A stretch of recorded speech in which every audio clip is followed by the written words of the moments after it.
In our modern world, we travel for pleasure. We book flights to see new places, eat unfamiliar foods, and pose for pictures with landmarks that have been seen by millions. We get bored and go to the mountains. We miss someone and hop on a train. We want new scenery, and so we drive.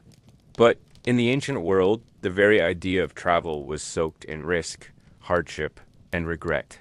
You didn't travel unless you had to. And even then you hesitated. Because once you left your home, your field, your village or city-state, everything familiar, you were no longer safe.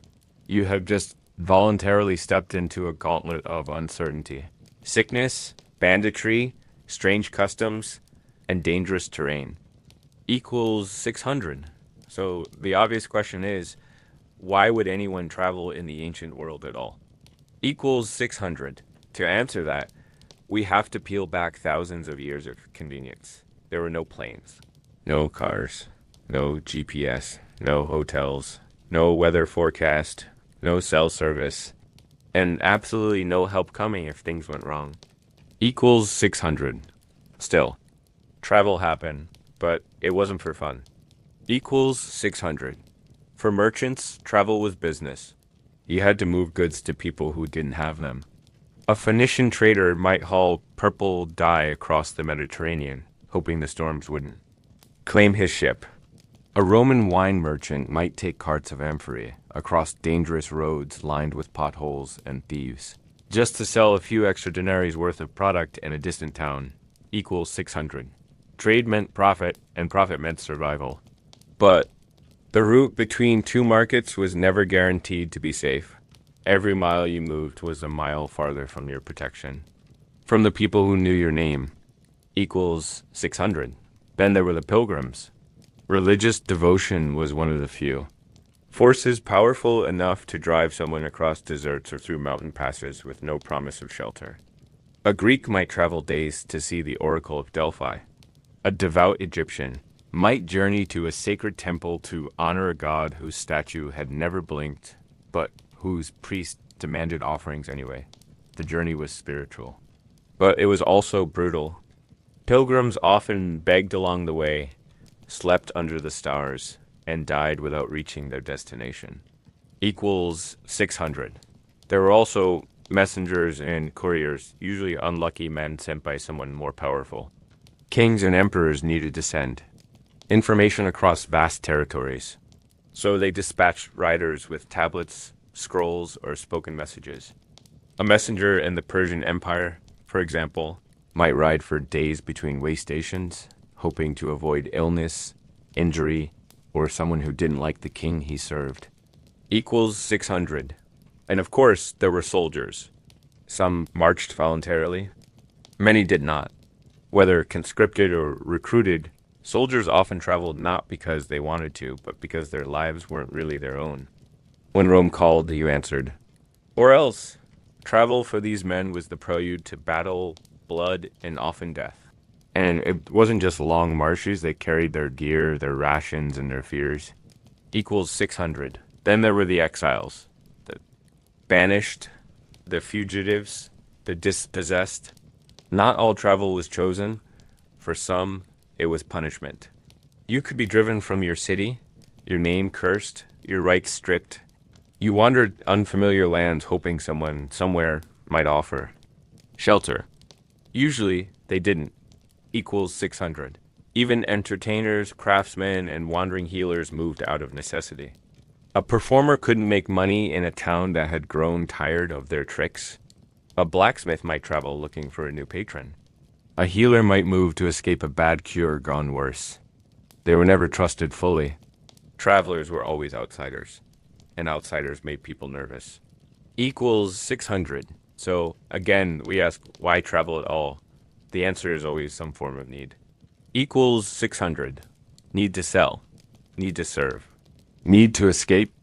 Need to worship. Need to survive. Equals 600. What you would never hear in the ancient world is someone saying, I just need to get away for a while. Or, I heard the beaches in Sicily are lovely this time of year. No one traveled for the sake of experience. No one traveled to post about it later. No one traveled to find themselves. Because what they were more likely to find was disease. hostility and disappointment. Equals 600, and yet people still went, one by one, on foot, on carts, on overloaded ships. With luck and maybe a god watching, but usually not. Because the ancient world didn't reward movement, it punished. It equals 600. Even emperors and nobles weren't immune to this truth. They might have better horses and more guards. But they still dealt with muddy roads, broken wheels, hostile locals, and the sheer exhausting length of every journey. A wealthy Ramon traveling from Rome to Alexandria still faced a month of unpleasant, uncertain, uncomfortable movement. Wealth could dull the sharp edges, but it couldn't make the road soft. Equals 600. In the end, the question isn't why. People traveled in the ancient world. It's why they didn't stop halfway and turn back. The answer almost always was because they couldn't. Equals 600. They had no home to return to. Or the coin hadn't been made yet. Or the message hadn't been delivered. Or the oracle hadn't spoken. I equals 600. So they walked on. Through dust and dread. Through strangers and storms. Hoping that at the end of the journey, something worth all this would be waiting. Equals 600. It usually wasn't. Equals 600. The roads were awful. Or didn't exist. When you picture a road today, you probably imagine something paved. Something smooth with lanes. There might be signage, rests, gas stations, even lights at night.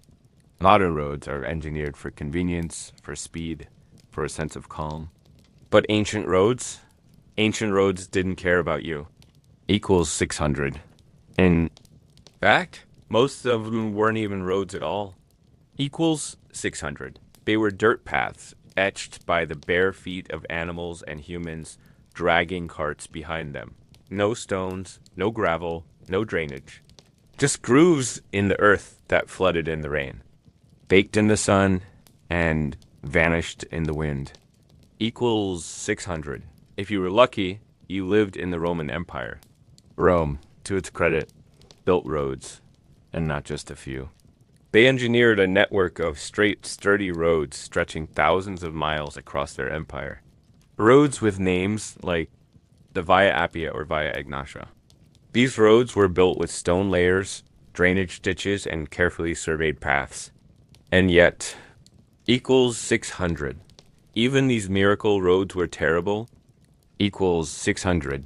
They were uneven, often eroded, and filled with sharp stones that tore up the hooves of horses and the soles of your sandals. If you tripped, you didn't scrape your knee, you shattered it.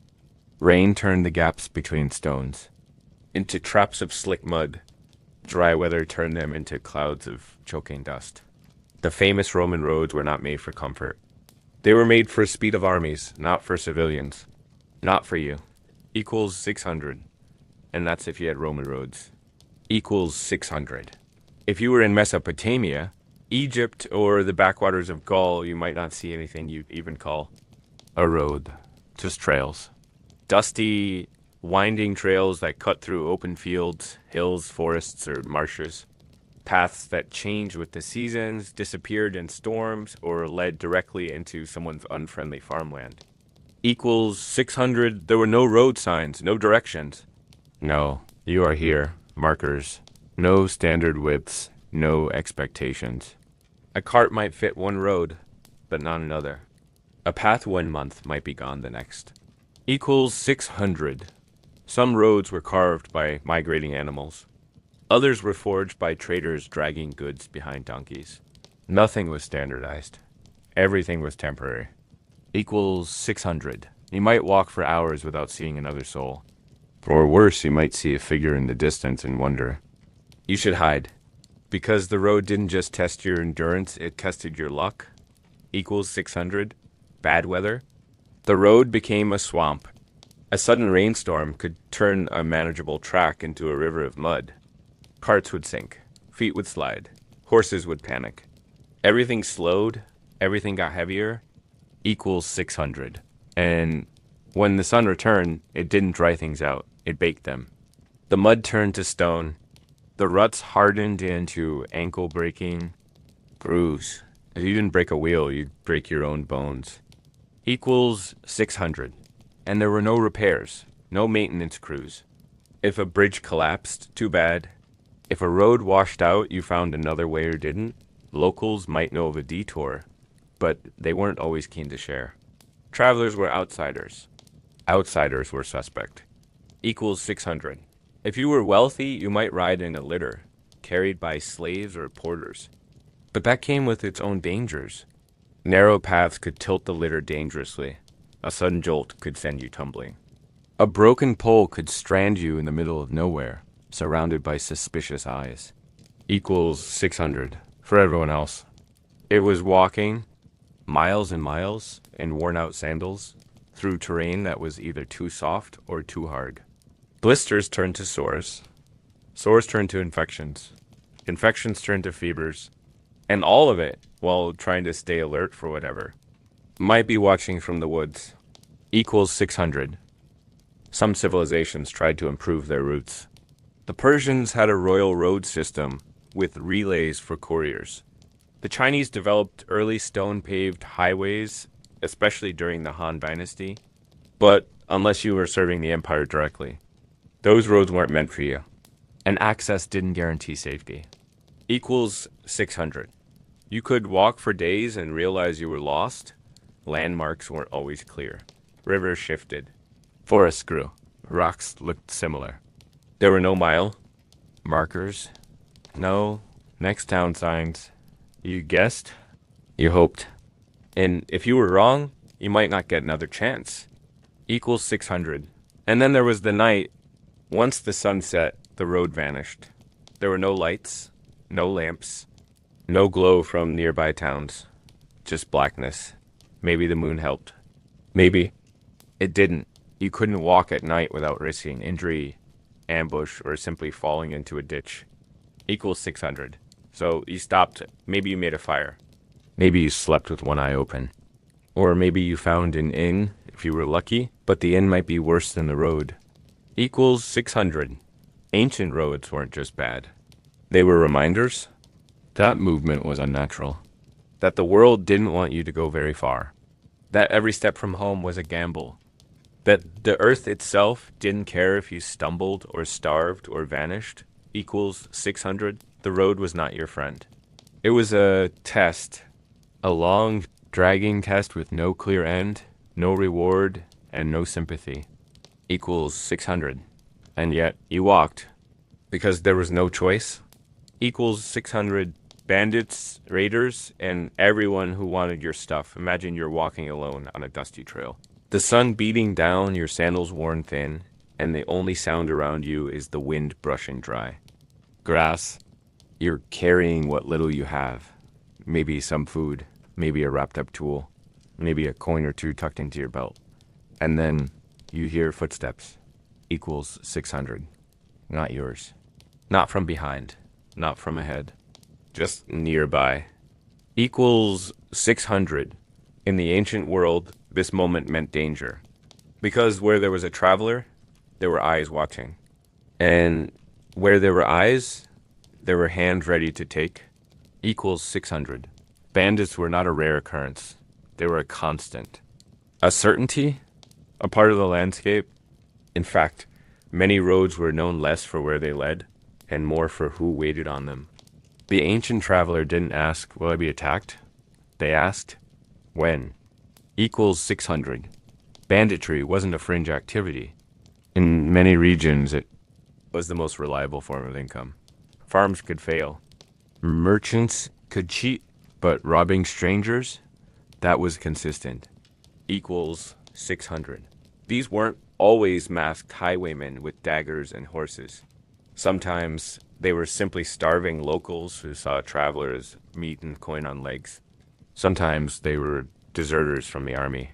Sometimes they were entire families who lived off the road, hiding in the trees or hills, waiting to pounce.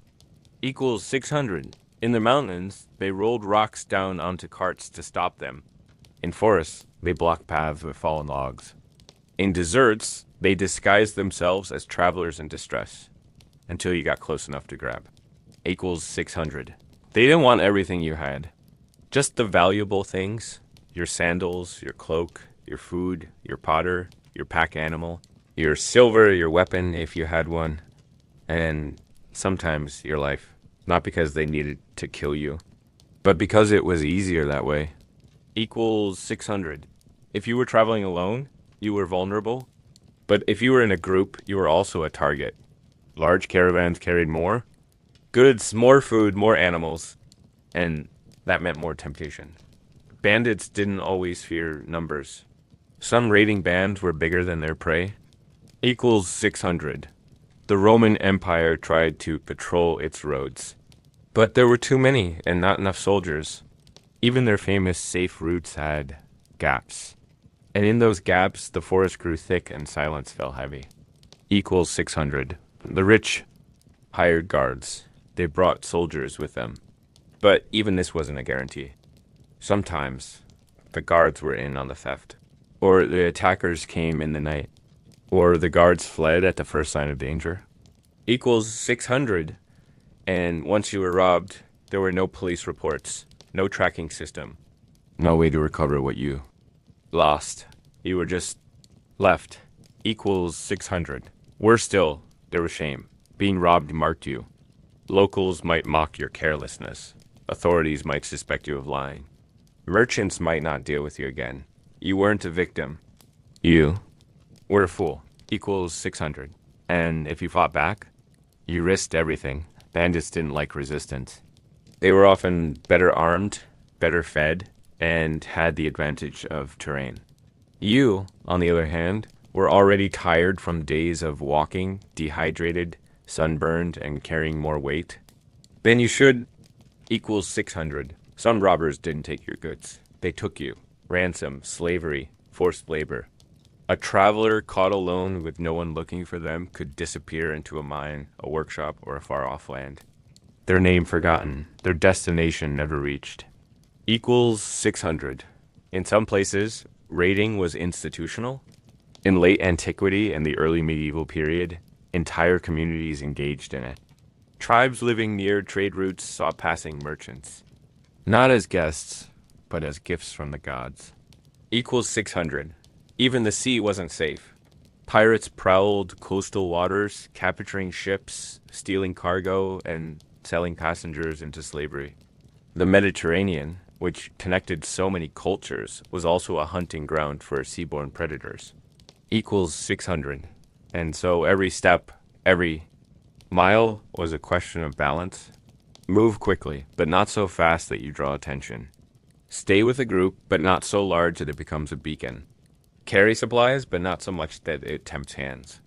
Equals 600. You might learn to avoid certain roads, to travel at dawn and rest at dusk, to hide your valuables in your shoes, to carry 2 purses, 1 reel, 1 decoy, to never trust the man who walks beside you too long. Equals 600. But none of it mattered in the end, because you weren't just navigating paths.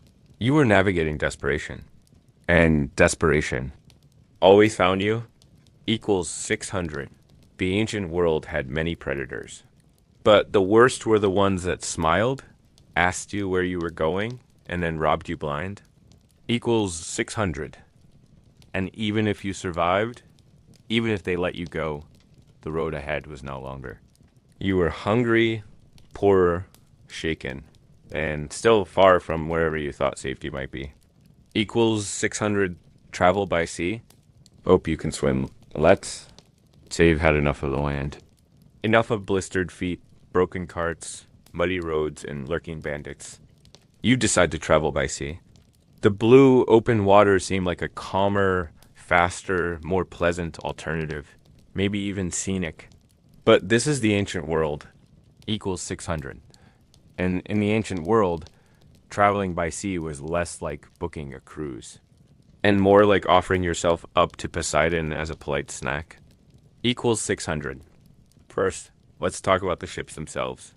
They were small. Not cute small. Cramped small. Built for function, not comfort. Wooden hulls with creaking boards, patched sails, and rope that snapped under tension. They were made to float. That's about it. No stabilizers. No navigation systems.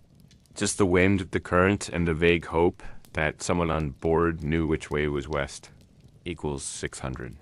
Passenger cabins. There weren't any.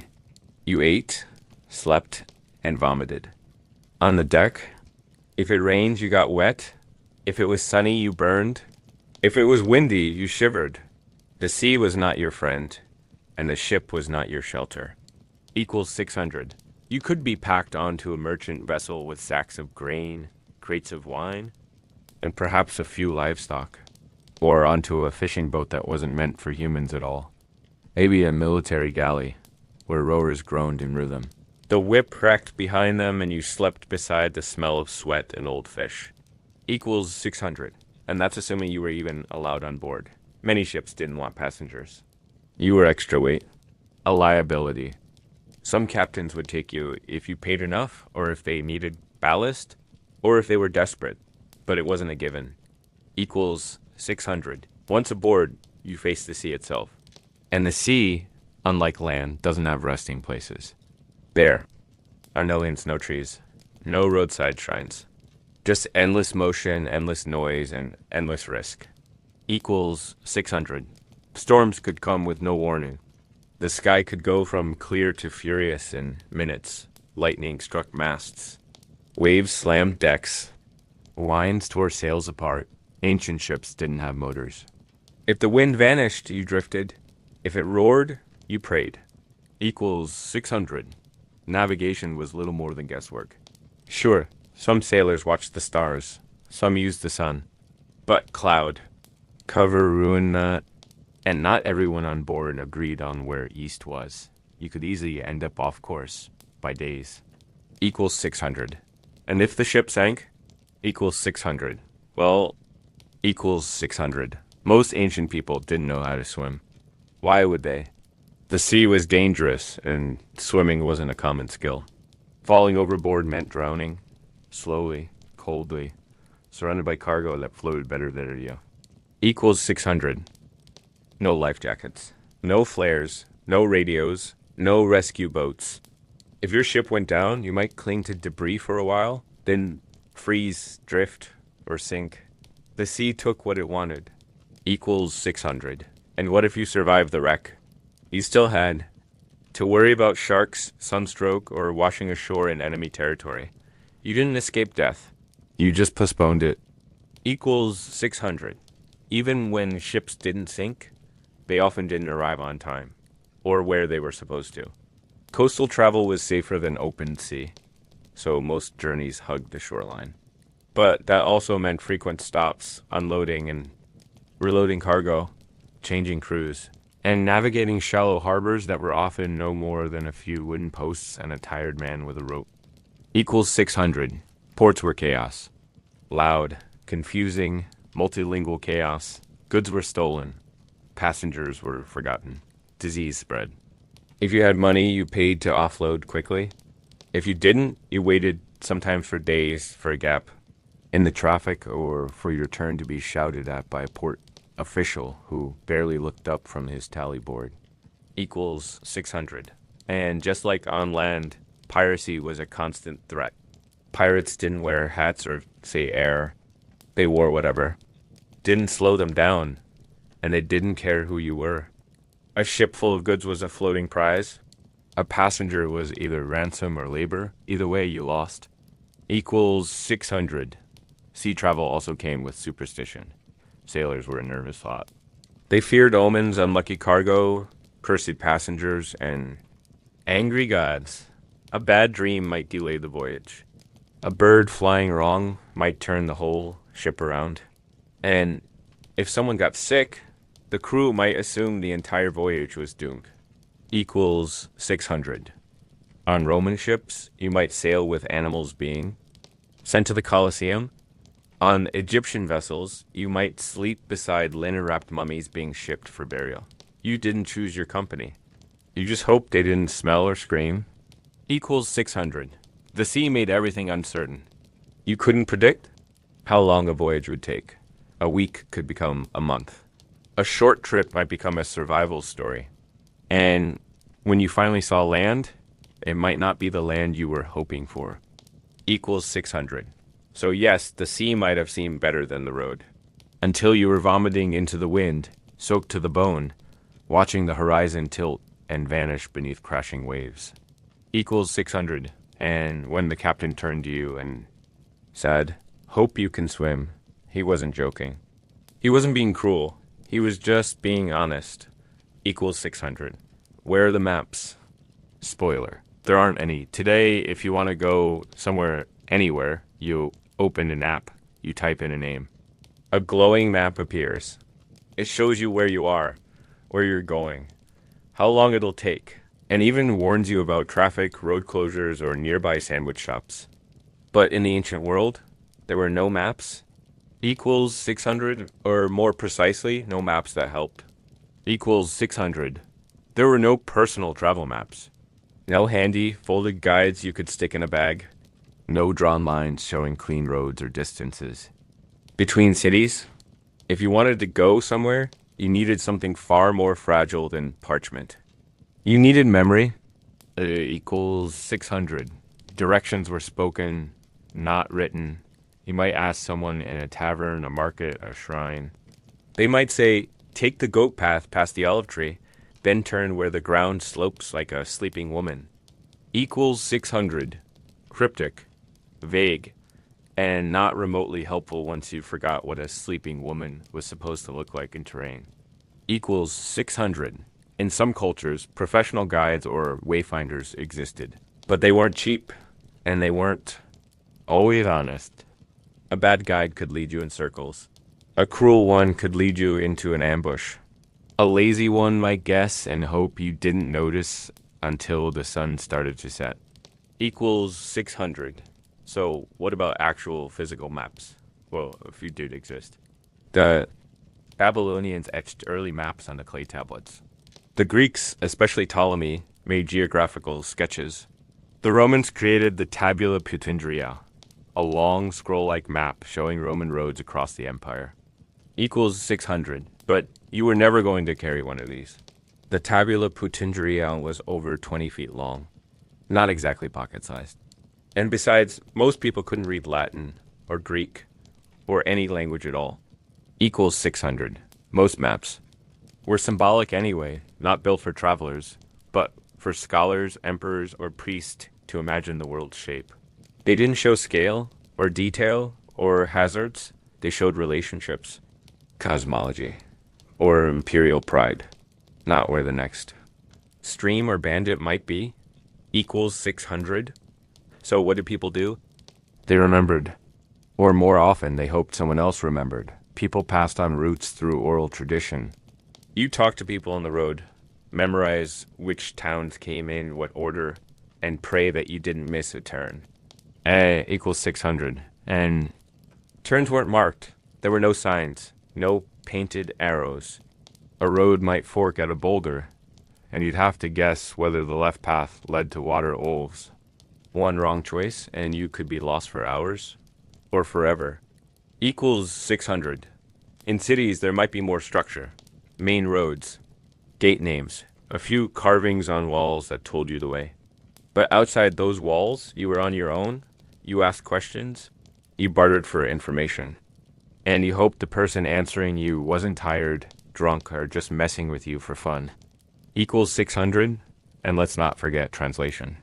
If you traveled far, you crossed language boundaries. The directions you got in one village meant nothing in the next. Maybe they used different words for landmarks.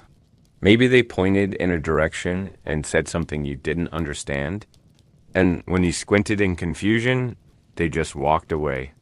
Equals 600. Even experienced travelers lost their way.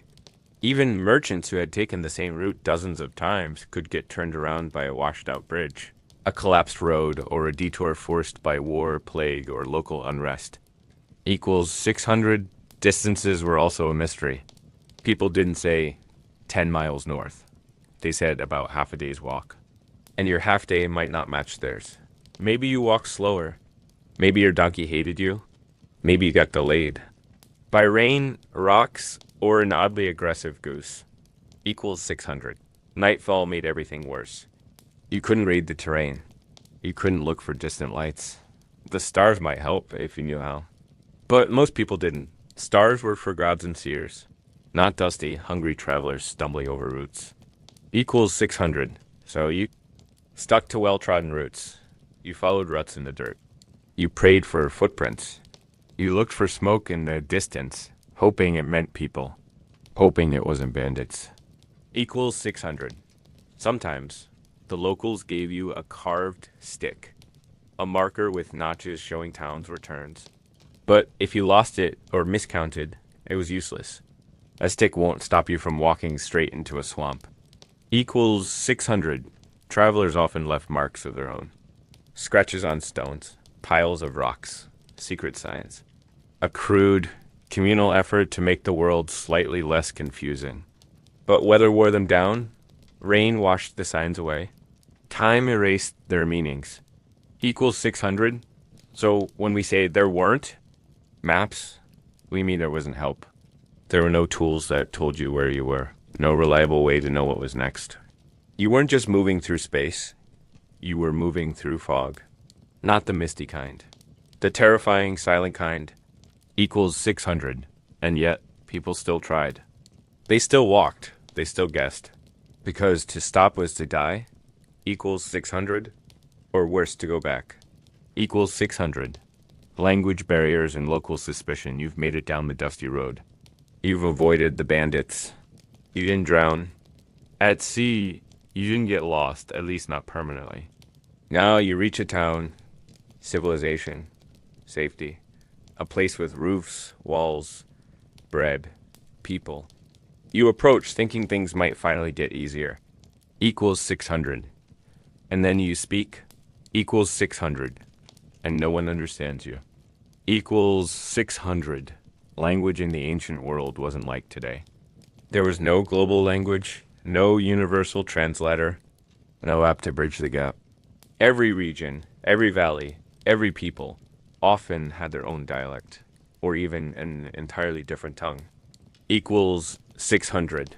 Greek was spoken in the Eastern Mediterranean, Latin in the West, Aramaic, Egyptian, Punic, Etruscan, Thracian. The ancient world was a patchwork of languages stitched together by bad guesses and hand gestures. Equals 600. And even if you spoke the right language, your accent might betray you. Your pronunciation could sound foreign. Your grammar might mark you as uneducated or suspicious. Equals 600. Let's say you spoke Latin and arrived. In a Roman province, you expect to be understood. But the locals speak a rustic dialect, full of odd phrases and borrowed words. You ask for bread and accidentally ask for a bucket. You try to find the road to another town and instead get directions. To the latrine. Equals 600. Misunderstandings weren't funny. They were dangerous. Equals 600. You might offend someone by accident. Use the wrong word. Ask the wrong question. Make the wrong gesture. In some cultures, pointing was rude. In others, it was a sign of authority. You never knew which was which. Equals 600. Even your clothing spoke for you. Travelers often wore strange clothes, either too clean or too foreign or too patched together. Locals noticed. They whispered. They asked each other, who is this person? What do they want? Equals 600. And suspicion came naturally, because travel was rare. Outsiders were rare. Most people lived and died in the same region. Anyone knew was a potential threat, a thief, a spy, a bringer of plague. Or worse, a tax collector. Equals 600. At best, you were ignored. At worst, you were accused. You might be watched. You might be followed. You might be cheated. Prices would mysteriously rise when you asked for anything. Your coins might be refused, even if they were valid. Equals 600. And if something went wrong in town, a theft, a fight, a missing goat, the blame had a simple direction, toward the stranger. Equals 600. You might be brought before a local elder or judge, and there your foreignness would work against you again. You'd need to explain yourself, but the words wouldn't come right. Your accent would make people uneasy. Your attempts to justify your presence would sound like lies, even if they were true. Equals 600. Some travelers carried written documents, letters of introduction, or stamped tablets proving who they were and what business they had. But if the locals couldn't read or didn't care, those documents became just another oddity to make you suspicious. Equals 600. Sometimes, a traveler would hire a local interpreter, a go-between who understood both tongues. Interpreters were scarce, expensive, and not always loyal. They might deliberately mistranslate or exaggerate your words, or take your payment and vanish. Equals 600. In border regions, language barriers created whole new economies. Locals knew travelers would arrive confused and desperate, so they'd offer help for a fee. Help that might lead you to the right inn, or the wrong alley. Equals 600. Even temples, supposed places of peace and hospitality, weren't immune. Priests might see a foreign traveler as ritually unclean, or as someone trying to sneak in without offering the proper tribute. If you used the wrong phrase in prayer, or made a gesture sacred to a rival god, you could be chased out. Equals 600. Then there was the problem of signs. Most towns didn't have them. If they did, they were carved in the local language, unreadable to outsiders. A tablet nailed to a wall might say, "Well water, do not drink." But to you, it might as well be decoration. Equals 600. So you learn to rely on pictures, statues, carvings, symbols. But symbols vary. A snake might mean healing in one town and poison in the next. A red mark on a door might mean safe lodging to one group and stay away to another. Equals 600. You could try to pantomime, act things out, point, gesture, mime eating or sleeping. But that wasn't foolproof either. One wrong movement, one misread signal, and suddenly someone thought you were insulting their mother. Equals 600. Children often stared. Adults turned away. Animals growled. You were out of place. Equals 600. And even if someone tried to help, you always wondered why. Were they truly kind? Or did they see a chance to exploit you? You couldn't be sure. Equals 600. So you learned silence. You smiled. You nodded. You moved carefully. You tried to offend no one, attract no attention, ask for nothing. You waited for the sun to rise again so you could leave. Equals 600. Because in the ancient world, being unknown was dangerous. Being misunderstood was deadly. And being alone, surrounded by people who didn't know your words, felt like drowning in daylight. Equals 600. Rest stops were basically pest police you have walked for hours, maybe days. Your feet are blistered. Your stomach aches. Your mouth is dry. The sun has set and shadows stretch long across the road. You're cold. You're hungry. And then you see it. A building. A glow. A door equals 600. An inn equals 600. Or at least something pretending to be one. Equals 600. Rest stops in the ancient world were not places of peace. They were not oases of comfort. They were pest holes, stinking, loud, chaotic traps filled with the desperate, the diseased, and the dishonest. Equals 600. The moment you stepped inside, the smell hit you. Not just old food and unwashed bodies, but mold, wet straw, and something worse, the unmistakable tang of decay. Not everything that died on the road was buried. Some of it came here first. Equals 600. There were no reservations, no private rooms, no fresh linen. You slept where there was space, on the floor, against a wall, beside a fire that gave more smoke than warmth. If you were lucky, there was a pallet of straw. If you were very lucky, no one had bled on it recently. Equals 600. Inns were crowded, cramped, loud. People shouted over each other, dogs barked, pots clanged. Chickens might wander freely. Someone might be vomiting in the corner. Someone else might be shouting in a language you didn't understand. Equals 600. And there were bugs. Always bugs. Fleas, lice, bed bugs, hiding in every blanket, crawling across the floor. Rats scuttled through shadows. You kept your food close, your pack closer, equals 600. You never truly slept. You dozed, one eye open, a hand on your belongings. Because theft was common. Everyone in the inn was tired, broke, and looking for an advantage. If your coin pouch disappeared, no one would admit to seeing anything. Equals 600.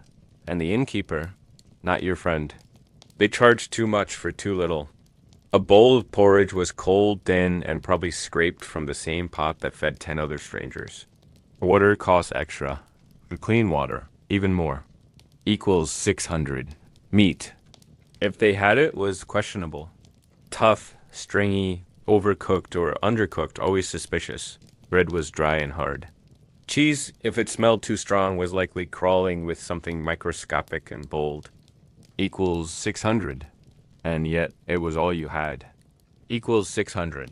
You couldn't sleep outside. The cold could kill you. Wild animals could stalk you. Bandits could spot your fire. Equals 600. So you endured the inn, the smell, the noise, the company. Because to rest even poorly was better than collapsing on the road, equals 600. You didn't ask too many questions. You didn't make eye contact? You tried not to. Listen to the whispers or the arguments in the next room. You ignored the bloodstains. You hoped the man coughing into his blanket wasn't contagious. Equals 600. Some inns were better than others.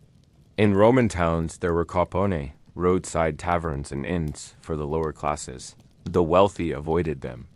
They were known for crime, prostitution, and unsanitary conditions. But if you were on foot or poor, you had no choice.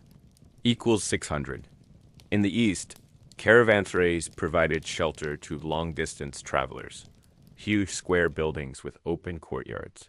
You tied your animals in the center and slept in a bare room along the wall. They were utilitarian, safe sometimes, but comfortless. Equals 600. And if you weren't near a town, you might beg shelter from a farmer. If they said no, you kept walking. If they said yes, you slept beside their goats. Equals 600. Sometimes you shared space with people you didn't know and didn't want to. A drunk mercenary muttering in his sleep, a sick pilgrim wheezing through the night, a merchant who clutched his coin purse even as he snored. Equals 600. You hope no one died in the night. That would delay everyone, maybe even bring attention. And the innkeeper would still charge full price. Equals 600. To be a traveler was to sleep badly. Always equals 600. Even if the roof didn't leak. Even if no one stole your boots. Even if your blanket didn't itch. You still slept badly. Because your body knew you weren't safe. Equals 600. And when you woke up, stiff, hungry, and bitten, you still had to pay. You might haggle. The price might change. Your coins might suddenly be unacceptable. The innkeeper might claim you broke something. Equals 600. It wasn't hospitality. It was a transaction. And you were at the mercy of the seller? Equals 600. So you ate your tasteless food. You wrapped your things tighter. You avoided eye contact. You left before dawn because the next stretch of road was waiting. Equals 600. And maybe, just maybe, the next inn wouldn't be worse. Equals 600. But it probably would. Equals 600 diseases. That traveled better than you did in the ancient world. You didn't need to touch a corpse to get sick. You just had to travel. Because while you were limping down a dusty road or trying to find a rat-free corner in an inn, something else was moving faster than you. Something small, invisible, and patient. Equals 600. Disease equals 600. It didn't matter how careful you were. The moment you left your home, you were exposed. New places meant new air, new water, new food, and new germs. Germs that your body had never met before. Germs that were not polite. Equals 600. The most dangerous part of travel wasn't the bandits or the sea monsters. It was the cough behind you.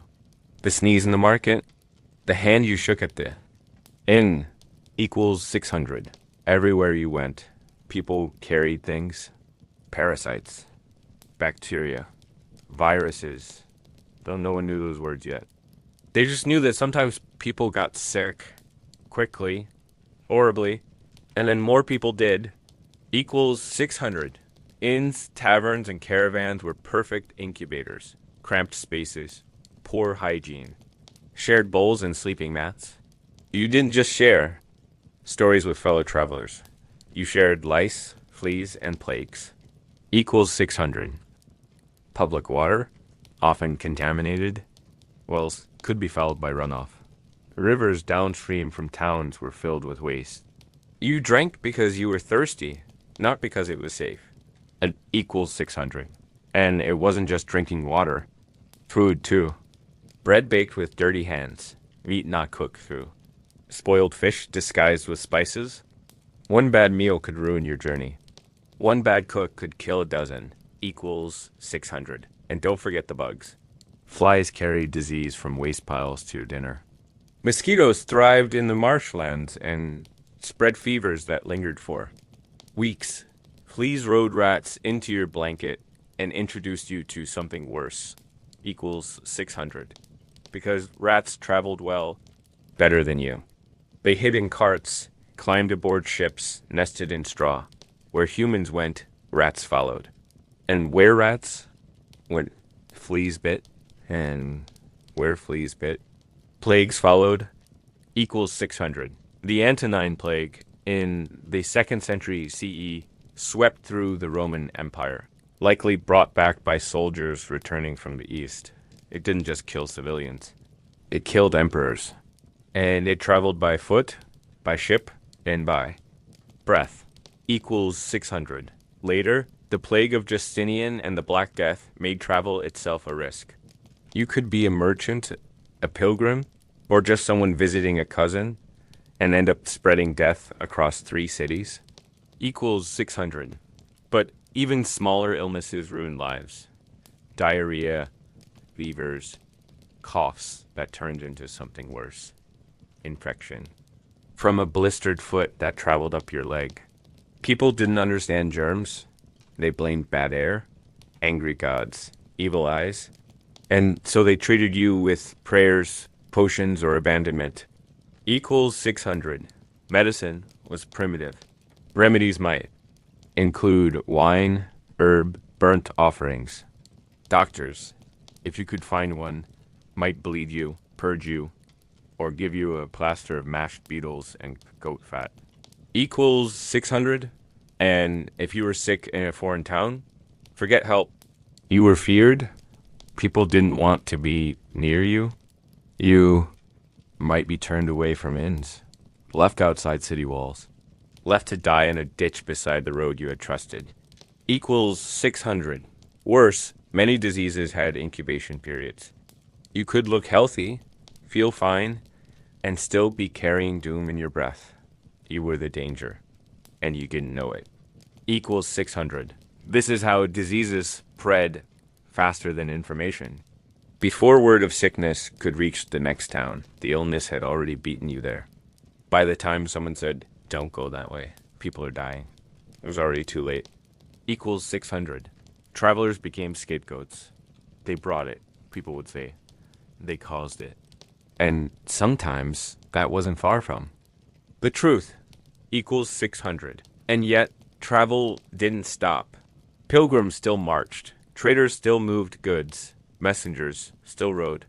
Because they had to. Because life was movement. And risk. Equals 600. But deep down, every traveler feared it. The shiver that started in the spine. The sore throat. The hot forehead. The cold sweat. Not a sword. Not a storm. Just sickness. Just the slow, unraveling certainty that your body was betraying you. Equals 600. And then you lay down on a mat, on the earth, on the deck of a ship, and you waited. Equals 600. And maybe someone helped. Equals 600. Or maybe they didn't. Equals 600. Because in the ancient world, once you were sick, really sick, your journey was over. Equals 600. And the disease kept going. Equals 600. Weather did kill you, you'd think. After bandits, shipwrecks, disease, and the terrifying silence of being lost with no map, that the sky would at least be kind. But in the ancient world, even the weather wanted you. Dead equals 600. And unlike the other dangers, weather didn't have to try very hard. Equals 600. The sun alone was a menace. A constant glaring hammer overhead. Roads were rarely shaded. Trees weren't guaranteed. Hats were flimsy, Best. You walked for hours under a punishing heat, skin burning, sweat dripping, mouth dry, and no clean water for miles. Equals 600. There was no sunscreen, no bottled water, no electrolyte powder. Just your cloak for shade and whatever stale. Warm liquid you carried in a leaky goat skin. Equals 600. Heat stroke. Didn't ask for permission. One misstep. One too long walk without rest. And you were dizzy, vomiting, or unconscious in the dust. Equals 600. And cold. Even worse. Travelers feared mountains and high passes not just for their cliffs, but for the sudden shift in wind and temperature. You could go from mild air to freezing fog in the space of a mile. Equals 600. You didn't pack jackets. Your cloak was. Well, maybe. If you could afford it. If not, it was rough linen. Weans sliced through it like knives. Equals 600. Snow and ice weren't rare in parts of Europe. Asia, or the Near East, ancient roads didn't get plowed. You either trudged through it barefoot or in sandals, or you stayed in place, often with no shelter. Equals 600. And wet clothing, deadly, no waterproof boots, no modern insulation. Once you were soaked, you stayed soaked. And if the wind picked up, well, let's just say many ancient travelers never made it past the second cold night. Equals 600. Rain ruined everything. It turned roads to mud. Wagons got stuck. Shoes were pulled off your feet. Rivers swelled and became impassable. Bridges, if they existed, could be slippery or collapse entirely. Equals 600. Some roads. Crossed dry stream beds, harmless in sunlight, but in rain. They became rushing torrents. You didn't always see the water coming, and it didn't need to be deep, just fast. Just cold. Just enough to knock you down. Equals 600, and then there were storms. Thunder cracked like gods shouting. Lightning hit trees, hills, and unlucky people holding metal tools. A storm at sea could shatter a ship in minutes.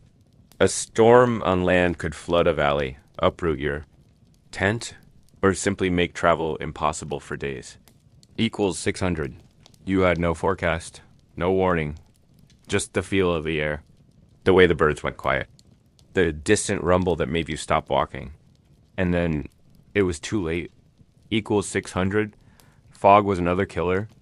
On mountain roads or coastal cliffs, a thick fog meant blindness. You could walk straight off the edge of the world. Equals 600.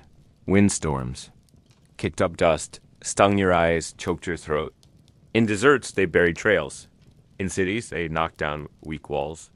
At sea, they tore sails and left you adrift. Equals 600. Even mild weather could ruin your plans. A few days of steady drizzle made roads impassable. Clay turned to sludge. Paved roads became slick and dangerous. You might fall and break something. And broken limbs, well, you were a traveler. There were no hospitals. Equals 600. You couldn't just wait out the weather. Inns were rare. Shelter wasn't always nearby. And if you stopped moving, you risked being robbed or forgotten. It equals 600. So you trudged through it, soggy, shivering, sniffling, hoping the next town was near, hoping the clouds would clear, hoping the sky wouldn't open up again. Equals 600. And sometimes it wasn't dramatic. Sometimes it was slow. A cough that lingered after too many cold nights. A limp from slipping in mud. A tooth that ached because you drank from the wrong puddle. Equals 600. You didn't just fear monsters or armies or ghosts on the road. You feared the wind, the rain, the cold, the heat. Because they were always there. Equals 600. And they didn't need a sword. Just time. Equals 600. In today's world, help is never far. You break down on the highway, call a tow truck, you get lost, send your location, twist an ankle in the woods, someone will find you. Eventually. Maybe even with a helicopter. Equals 600. But in the ancient world, if something went wrong on the road, there was no cavalry, no call, no signal, no rescue. Equals 600. There was only you. Equals 600. And that was the real danger. Equals 600. Let's say you twisted your ankle. Maybe you slipped on a muddy trail or stumbled over a tree root. There was no doctor nearby. No splints. No painkillers. You wrapped it in cloth, gritted your teeth, and kept walking, or didn't. Equals 600. Because stopping meant death. Equals 600. If you were lucky, another traveler might pass. They might share a sip of water. Maybe even help you limp to the next village. But more likely they'd look at you, hesitate, and keep walking. Equals 600. Helping meant slowing down. Sharing supplies, risking danger. In a world where survival was thin, most people helped only when they had something to gain. Equals 600. And villages? Towns? They didn't welcome strangers with open arms. You were unknown, you might be diseased. You might be a thief. If you arrived wounded and alone, people didn't say, poor traveler. They said, what trouble? Are you bringing with you? Equals 600. There were no road patrols. No guards riding to check on travelers. Even in the Roman Empire, famed for its roads and organization, most patrols were for military or tax purposes, not humanitarian ones. Equals 600. If you were robbed, there was no report to file, no authority to investigate. If someone took your pack and left you with nothing, that was it. You were stranded, cold, starving. Equals 600. You might wander into the woods to hide. Or crawl toward the next milestone marker, if one even stood upright. And pray you made it before. Might fall. Equals 600. Animals didn't care. Wolves smelled blood. Boars attacked without warning. Even insects could finish the job. If you were too weak to swat them away. Equals 600. And worst of all, silence. Hours, sometimes days, could pass with no other traveler on the road. The path stretched out like an endless ribbon of uncertainty. No footsteps behind you. No wagons ahead. Just your own breathing. Equals 600. Your own thoughts. Equals 600. What if this was it? Equals 600. What if no one ever came? Equals 600. Even in cities, the idea help was flexible. You might find a healer. Yes, but you have to pay. With coin you likely didn't have, because your pack was stolen. Or your hands were shaking too badly to count? Equals 600. Temples sometimes offered sanctuary. But even the gods expected something in return. A sacrifice. A vow. And they didn't always answer. Equals 600. There were no safety nets. No charities. No emergency shelters.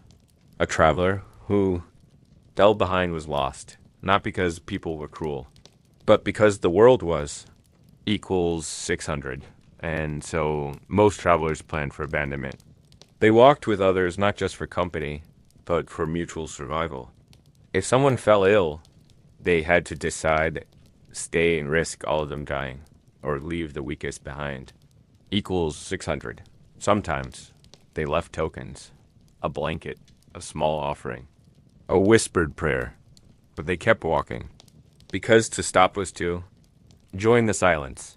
Equals 600. And there was no grand rescue. No movie moment. No miracle. If you were left behind, you had a choice. Crawl until your body gave out, or wait for the end in quiet. Equals 600. This is why travelers feared the road. Not just for the dangers, but for the isolation. The certainty that if something went wrong, it was already too late. Equals 600. Because no one was coming. Equals 600. They never were. Equals 600.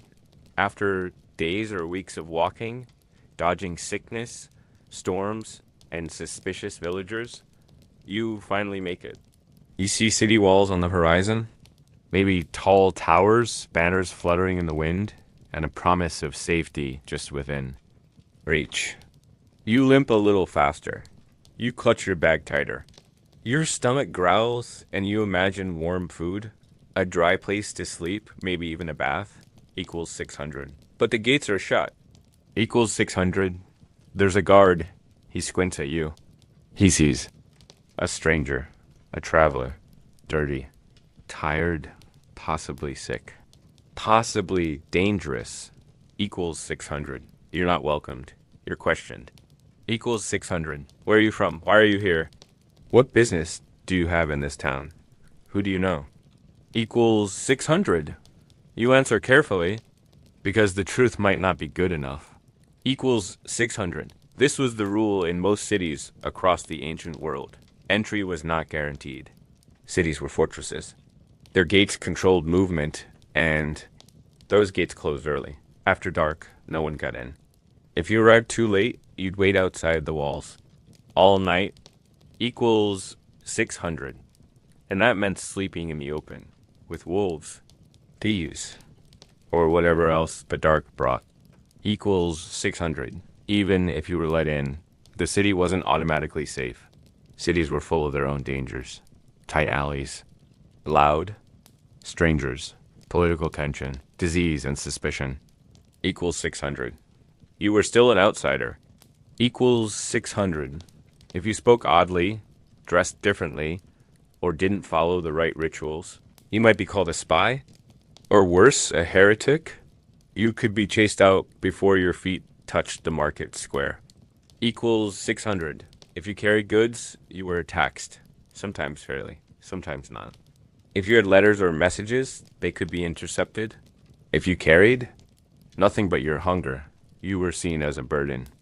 Equals 600. Many cities had designated places for travelers, cheap inns or shared sleeping halls. But they were crowded, filthy, loud, full of fleas and full of people just as desperate as you. Equals 600. And if a crime happened nearby, a theft, a stabbing, a dispute over coin, who was the first suspect? The newcomer. Equals 600. You had no allies, no family in town, no one to speak for you. If you were arrested, it might take days for anyone to care, if they ever did. Equals 600. Even walking through the city was a risk. You didn't know the neighborhoods. You might turn a corner into a hostile street, take the wrong path, and end up in a district closed to foreigners. Equals 600. And if you came from a rival region or a conquered people, there could be hostility in every stare. Equals 600. There was no tourist district, no welcome center. You navigated alone. And if you asked the wrong question or wandered too close to the wrong shrine, someone might decide you didn't belong. Equals 600. Food might be hard to come by. Prices were higher for travelers. Merchants didn't trust your coins. Street food might be unsafe. And sitting to eat meant exposing your back. Equals 600.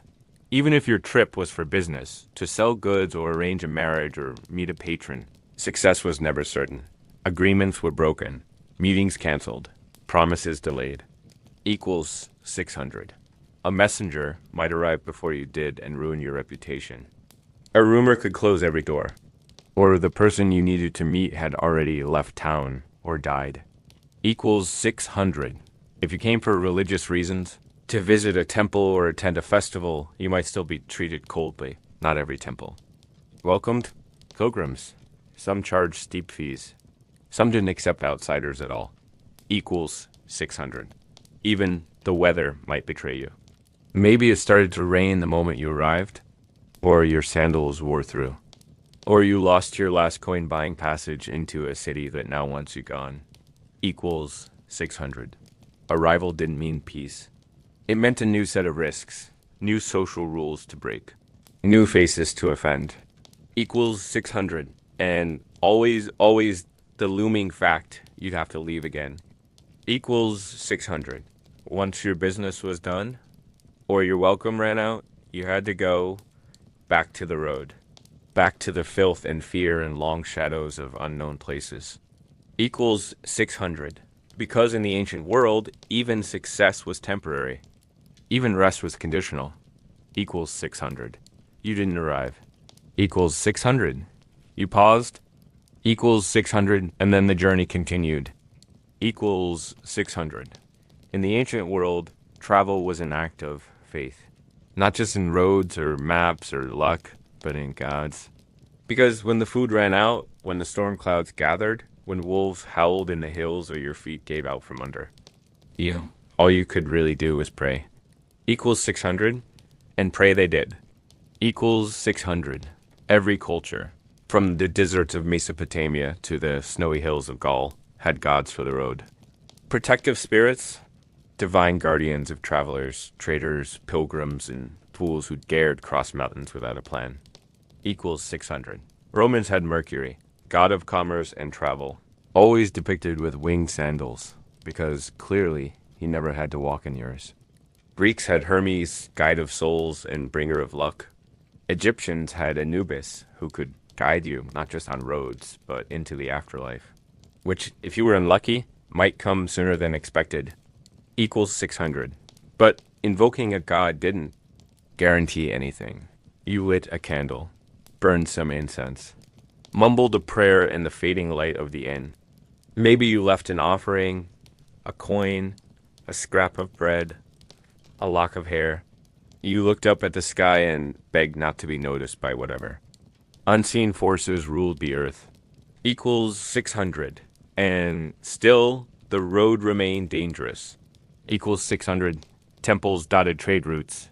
Some were large, shining with gold and priests who wore robes and pretended to know things. Others were just stones on a hillside, with burnt offerings left by strangers who'd never come back to check if they worked. Equals 600. Travelers stopped at these places. They whispered names, tied ribbons to trees, scrawled prayers into walls with broken charcoal. Protect me, they wrote. Guide my way. Let me live. Equals 600. And sometimes they were answered, but more often nothing happened. Equals 600 because the gods were distant, or busy, or cruel. Or maybe they weren't real at all, but you didn't say that out loud. You didn't tempt fate. Equals 600. You could also ask for blessings before you left. Priests would pour oil on stones. They'd read the entrails of goats. If the liver was misshapen, maybe you shouldn't travel that day. If the smoke drifted the wrong way, it was a sign. Or maybe just wind. Hard to say. Equals 600. Pilgrimages were some of the most common forms of ancient travel.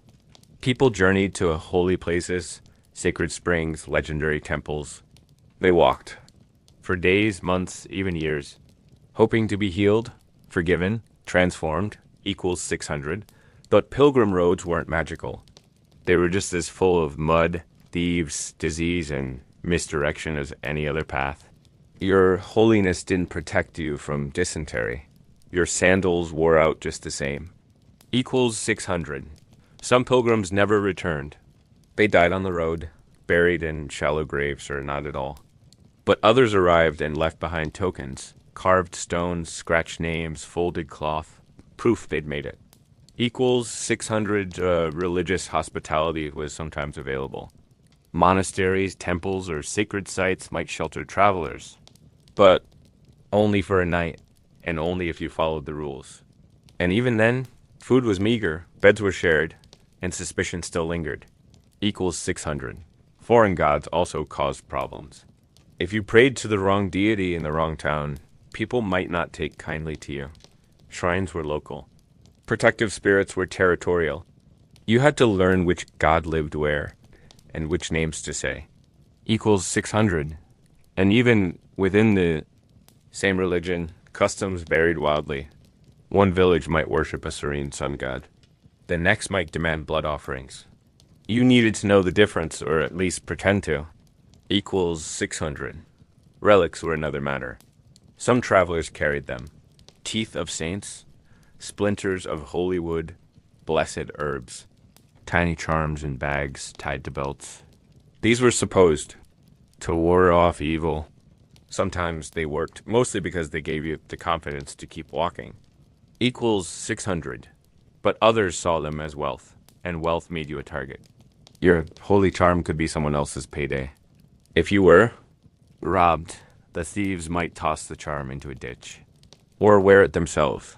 Equals 600. Superstition was a traveler's companion. You didn't whistle after sunset. You didn't sleep with your head pointed west. You didn't cross certain rivers without leaving a stone behind. You never, ever picked up a coin in the middle of the road, not without spitting on it first. Equals 600. And dreams mattered. If you dreamt of wolves, it meant danger. If you dreamt of snakes, someone was lying to you. If you dreamt of fire, you should turn back. Equals 600. You carried omens with you. Birds flying overhead. How many? What direction? A crow cawed. 3 times. Was it a warning or just a crow? Equals 600. And still you walked. Because even though the gods were silent and the signs were confusing, they were all you had. Equals 600. People prayed not because they expected rescue, but because they hoped anyone might be listening. Because being on the road alone was terrifying. And divine attention, even if terrifying in its own right, was better than being forgotten. Equals 600. And so every stone along the road might hold a whisper. Every shrine, a plea. Every traveler, story half spoken to the sky. Equals 600. Because in the ancient world, no matter how brutal the journey was, hope was a stubborn thing. And religion, even when it failed, was better than nothing at all. Equals 600. After days or weeks, or months on the road, bruised, bitten, blistered, maybe thinner, maybe limping, maybe coughing, you finally return home.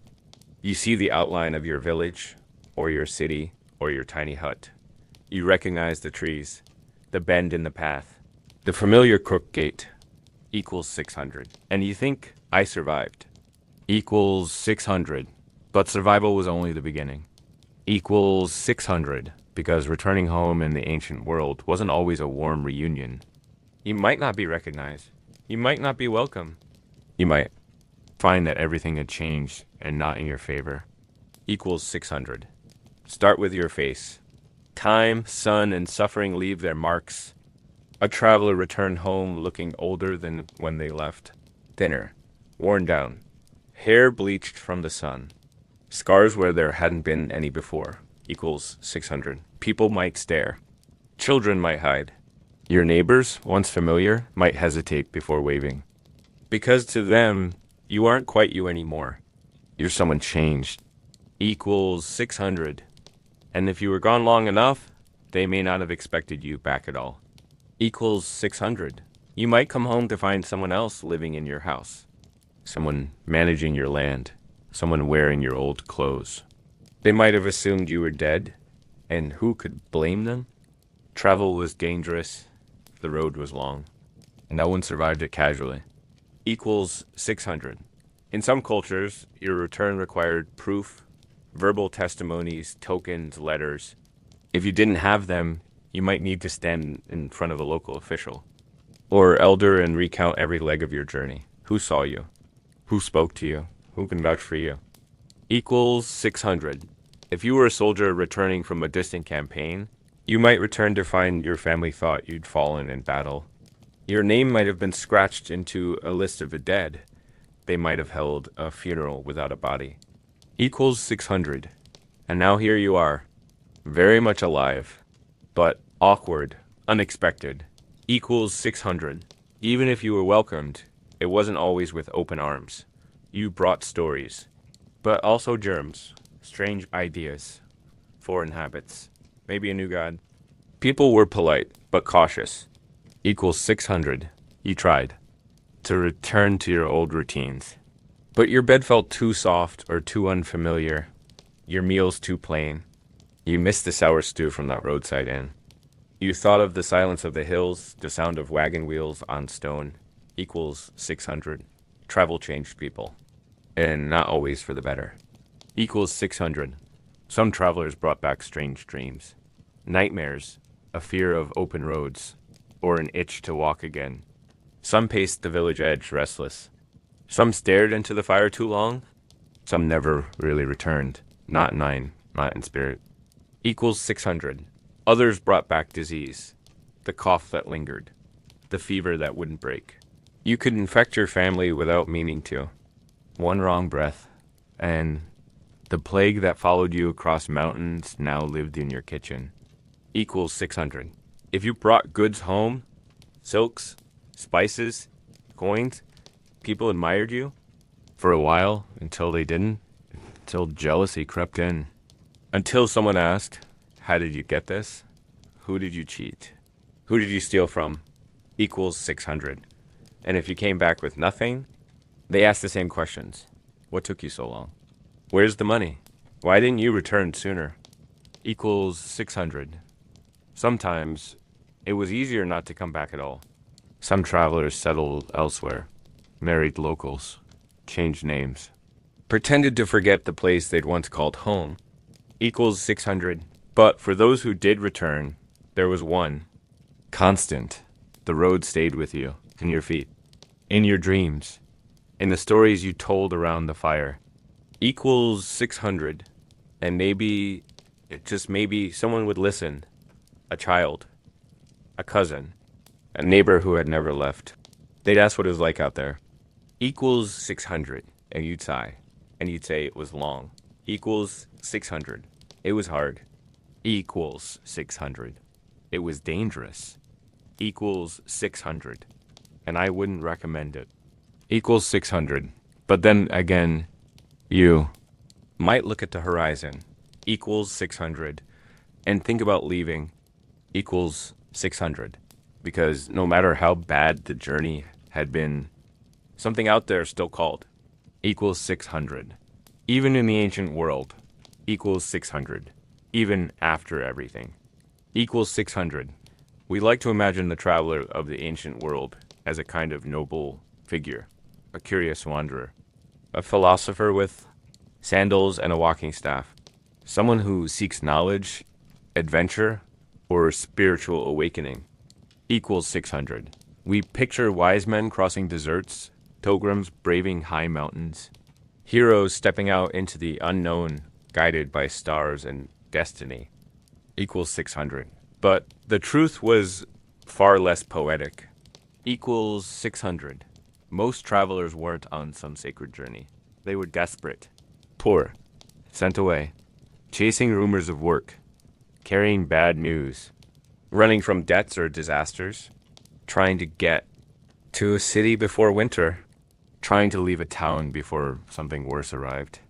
Equals 600. The idea of travel as noble came later, long after the roads were already soaked with sweat. Equals 600. And most people who did travel didn't really want to. Equals 600. Merchants trudged across borders not for glory, but to survive another season. Messengers were often slaves running from city to city on blistered feet with messages that weren't theirs. Soldiers were marched from home to somewhere they'd never heard of to fight a battle they didn't understand. Equals 600. And many travelers were women, not the noble kind, but those taken as captives, or sold, or following husbands into exile. Not heroes, not adventurers, just survivors. Equals 600.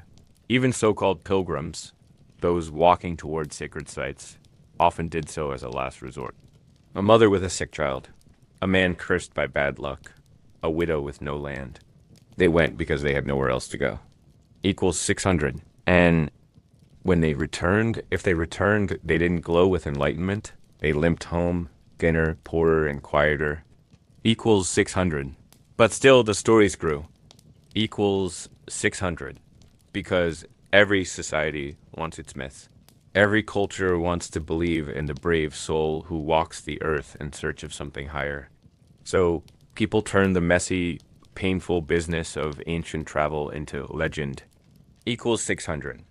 The merchant became a wise trader who outwitted thieves. The soldier became a conqueror who faced down wild beasts. The slave who escaped became a hero with clever tricks. The frightened child who crossed mountains became the founder of a holy order. equals 600. We forget the grime. But dysentery, the wrong turns, the endless hunger, the constant fear. We remember the moments that feel like magic, the full moon over a ruin, the stranger who gave bread without asking for payment, the fire that kept you warm one miraculous night. Equals 600. But those were exceptions, brief glimmers. Equals 600, and yet, even the ugliest journey can be transformed by memory. Even the dirtiest road can be made to shine once you've survived it. Equals 600. That's how the myth is born, not out of truth, but out of relief. Equals 600. You didn't die. You came home. So now the lice become a funny story. The fever becomes a test of character. The robbery becomes a cautionary tale told online. Equals 600, and someone listening, someone younger, someone more hopeful. Thanks. I want to see the world too. Equals 600. And the myth grows stronger. Equals 600. But the myth forgets the silence. The cold. The blank stare of a dying man in a roadside ditch. The time you walked 30 miles on an empty stomach. The time you thought you saw wolves and realized it was just your fear playing tricks. Equals 600. The myth forgets the toll. On your body, on your mind, on your trust. Equals 600. Because travel in the ancient world wasn't noble. It was dirty, dangerous, desperate. Equals 600. And yet, we keep telling the story. We polish the rough edges. We write the songs and carve the statues and say, look, a traveler. Equals 600. But if you ask the real traveler, the one who walked those cracked roads and slept in flea-bitten straw, he might have laughed, or stared blankly, or said nothing at all. Equals 600, because he didn't feel noble. He felt tired. Equals 600. And maybe deep down, he knew the road would never leave him. That even after he stopped walking, it would echo in his dreams. Equals 600, not as a shining path, but as footsteps in the dark. Equals 600. When we imagine ancient travel, we usually imagine something beautiful, a winding road through rolling hills, olive trees swaying in a warm breeze, a lone traveler in a neat tunic, staff in hand, sandals dusted just enough to look authentic. Equals 600. Maybe there's a donkey with a pack of scrolls. Maybe a merchant caravan shimmering on the horizon. Maybe the sound of flutes from a nearby village, welcoming strangers like honored guests. Equals 600. We imagine wisdom being found on the road. Adventure, romance, discovery. That's what books tell us. That's what the movies show. Equals 600. But the reality was much slower and smellier. Equals 600. Let's start with the road itself. We like to think of ancient Roman highways, paved, straight, and sturdy. And yes, some of them were, for a while, until the stones cracked, until grass grew through the gaps, until parts were stolen to build someone's chicken coop. Equals 600. Most roads weren't paved at all, just dirt, ruts, mud, and puddles. In winter, impassable. In spring, flooded. In summer, dusty to the point of choking. Equals 600. You didn't glide. You trudged. Equals 600. And what were you wearing? Not that breezy, flattering toga from the statue. You wore whatever you could afford. A tunic patched 5 times. A cloak stiff with dried sweat. Sandals tied with fraying rope. No socks. No support. Blisters. Were your daily companions? Equals 600. What about food? Bread. Hard bread. Sometimes dipped in oil or wine if you were lucky. Dried fish. Olives, maybe. Cheese, if it hadn't spoiled. Most meals were eaten sitting on a rock, not around a firelit camp with cheerful music. Equals 600. You carried your water in a goat bladder. It tasted like goat and warm dust. And whatever was growing at the bottom of the container, you drank it anyway because there was no alternative. Equals 600. And then there were the nights. We like to think of stargazing beside a gentle stream. But most likely you were swatting insects, rolling onto tree roots, trying to keep your pack from being stolen. Equals 600. If it rained, you got wet. If it got cold, you shivered. If a boar wandered nearby, you played dead and hoped it had better things to do. Equals 600. And yet, the idea of ancient travel still gets romanticized. The brave explorer, the wise pilgrim, the philosopher who walks for truth equals 600. We ignore the bowel troubles. The lice, the fights over who gets the dry side of the blanket. The terrifying creak of a wagon wheel about to snap in the middle of nowhere equals 600. We don't picture the ends. Crowded, loud, full of strangers coughing into the stew. You can get your own room. You got a shared floor. If you were lucky, a corner. If you were really lucky, no one peed next to your face during the night. Equals 600. We also forget how disoriented people felt. No signs. No reliable maps. Just someone pointing vaguely and saying, that way 2 days, maybe 3. If the river hasn't flooded, equals 600. And there were no guarantees, no refunds. You could get halfway to your destination, and here the road was closed by bandits, or the city had a plague, or the temple you were visiting had burned down last week. Equals 600. You didn't just change plans. You mourned them. Equals 600. We think of ancient travelers as solitary, but most tried to travel in groups, not for friendship, but survival. A lone traveler was a target. A group was harder to rob. Equals 600. But groups meant arguments. Someone snored. Someone walked too slow. Someone didn't pull their weight. Someone stole figs from someone else's pack. Equals 600. So no, ancient travel wasn't quiet reflection under the stars. It was chaotic, tiring, and full of smells you couldn't describe without gagging. Equals 600. And yet, humans kept doing it. Equals 600. Despite the sores, the fear, the bugs. Despite the fact that half the time you didn't even know if you were on the right road, people still walked, still rode, still sailed. Equals 600. Because they had to. For trade, for family, for war, for prayer. Or sometimes just because they were told to leave. Equals 600. And over time, the memories softened. You forgot how bad your feet hurt. You forgot the night you nearly froze. You remembered the temple, the feast, the time someone shared a joke in a strange dialect and it made you laugh anyway. Equals 600. That's the difference between what we think travel was like and what it really was. Equals 600. We remember the destination. Equals 600. The road forgets nothing. Equals 600. After everything we've explored, the endless walking, the rotten food, the terrible roads, the sickness, the storms, the bandits, the loneliness, one question still remains. Equals 600. Why did people travel at all? Equals 600. Why? Would anyone in a world where even your sandals were out to get you ever leave home unless they absolutely had to? Equals 600. And the answer is they usually did it because they absolutely had to. Equals 600. Most ancient travelers weren't wanderers or adventurers. They were workers, messengers, traders, pilgrims, soldiers, refugees, slaves. Equals 600.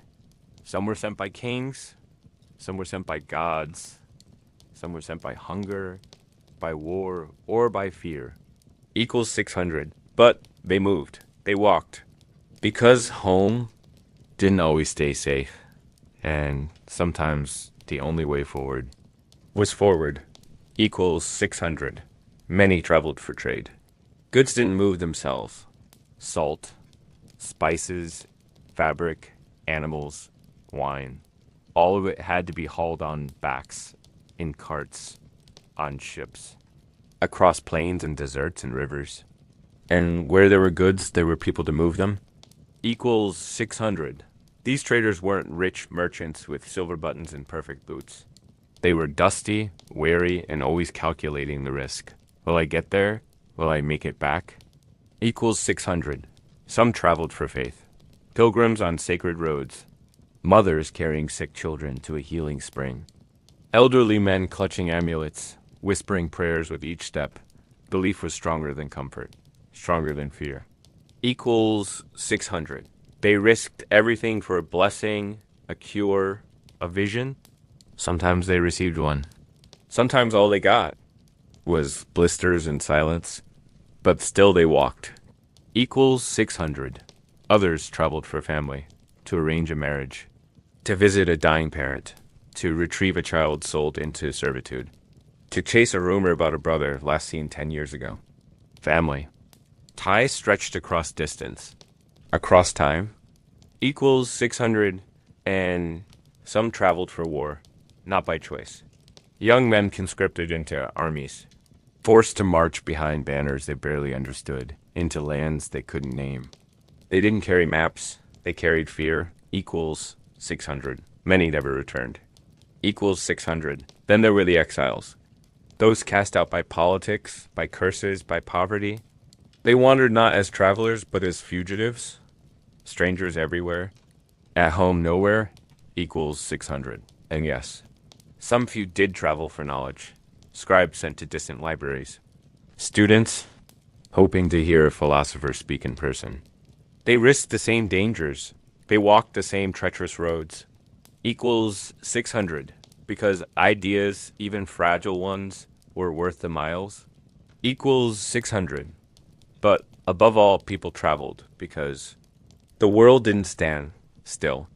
Crops failed. Armies moved. Roads changed. Empires rose and fell. You might stay in one place, but that place would not stay the same. Equals 600. So movement was survival. Equals 600. And sometimes it was hope. Equals 600. Hope that there was something better over the next hill.